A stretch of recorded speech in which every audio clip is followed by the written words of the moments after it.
మనం ఇడ్లీలకు కానీ దోశలకు కానీ చట్నీతోటే ఉంటుందండి అస్సలైన టేస్ట్. ఇప్పుడు పల్లి కొబ్బరి చట్నీ చేసుకోవాలి అనుకుంటారు చాలామంది. ఇప్పుడు కొబ్బరి లేకుండానే పల్లి చట్నీ కొబ్బరి వేసినంత టేస్ట్ వస్తుంది. ఎలా చేసుకోవాలి అన్నది చెప్తాను చూడండి. మనం పల్లీల్ని వాటర్లో వేసుకుని ఉడికించండి. అందులో మీరు తగినంత పచ్చిమిర్చి వేసుకుని ఆ వాటర్లోనే ఉడికించేసేయండి. రెండు కలిపి మిక్స్ చేసి ఎంత స్పైసీ తినాలనుకుంటున్నారో అంత.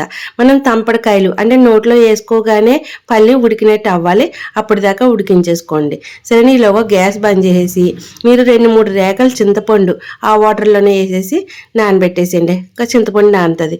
తగినంత ఉప్పు వేసుకొని మంచిగా మీరు చల్లారిన తర్వాత మిక్సీ పట్టేశారంటే సూపర్ టేస్ట్ అండి. ఇంకా కొబ్బరి వేసినట్టే ఉంటుంది. మనం ఆయిల్ వేయ అవసరం లేదు, ఏమీ లేదు అసలు. మీరు వీలవుతే తాలింపు పెట్టుకోండి, తాలింపు లేకపోయినా చాలా చాలా బాగుంటుంది.